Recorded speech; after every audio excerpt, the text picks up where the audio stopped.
മതേതര ഇന്ത്യയുടെ ശക്തനായ തേരാളി ശ്രീ രാഹുൽ ഗാന്ധി അവരുകളെ,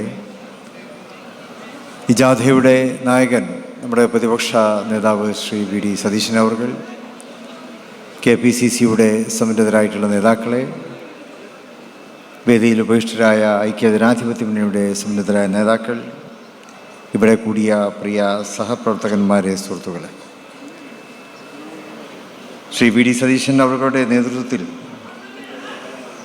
ഇന്ന് തിരുവനന്തപുരത്ത് സമാപനം കുറിക്കുന്ന യാത്ര, പുതുയുഗ യാത്ര എന്നാണല്ലോ ഇതിൻ്റെ പേര്, കേരളത്തിന് ഒരു പുതിയ വസന്തകാലം സമ്മാനിക്കുന്നതിന് വേണ്ടിയാണ് ശ്രീ വി ഡി സതീശൻ കേരളത്തിൽ വടക്കേ അറ്റം മുതൽ ഈ യാത്രയ്ക്ക് തുടക്കം കുറിക്കുകയും അദ്ദേഹം അത് തുടക്കം കുറിച്ചു എന്ന് മാത്രം.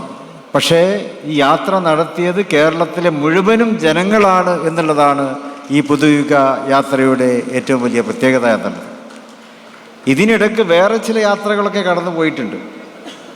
ആ യാത്രകളൊക്കെ കണ്ടാൽ തന്നെ നമുക്ക് തോന്നും ആ യാത്രകൾക്കൊന്നും സ്വീകരണമല്ല ലഭിച്ചത്, യാത്രയപ്പാണ് ലഭിച്ചത് എന്ന് നമുക്ക് ആ യാത്ര കണ്ടാൽ നമുക്ക് തോന്നാറുണ്ട്. ഇത് കേരളത്തെ വീണ്ടെടുക്കുന്നതിന് വേണ്ടിയുള്ള യാത്രയാണ്.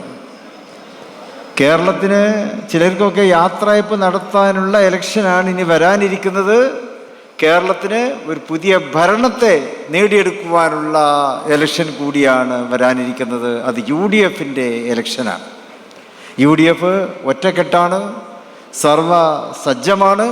മുമ്പൊരിക്കലും ഇല്ലാത്ത വിധത്തിൽ UDFൻ്റെ എല്ലാ മേഖലകളിലും എല്ലാ തലങ്ങളിലും ഐക്യവും കെട്ടുറപ്പും നമുക്ക് കാണുവാൻ സാധിക്കുകയാണ്. ഞാൻ ദീർഘിപ്പിക്കുന്നില്ല. കഴിഞ്ഞ തെരഞ്ഞെടുപ്പുകളിലെല്ലാം ഉപതെരഞ്ഞെടുപ്പുകളിലെല്ലാം നമുക്ക് വലിയ വിജയം കൈവരിക്കുവാൻ കഴിഞ്ഞു. അത് UDFൻ്റെ ഒറ്റക്കെട്ടായിട്ടുള്ള പ്രവർത്തനം മൂലമാണ്. നമുക്കൊരു കാര്യം വ്യക്തമാണ്, UDF എന്തെങ്കിലും മാർക്ക് ചെയ്തിട്ടുണ്ടെങ്കിൽ അത് നേടിയെടുത്തിട്ടുള്ള ചരിത്രമാണുള്ളത്. ഈ തെരഞ്ഞെടുപ്പ് UDF നേടിയെടുക്കുക തന്നെ ചെയ്യും എന്ന് മാത്രം ഇവിടെ പങ്കുവെച്ചുകൊണ്ട്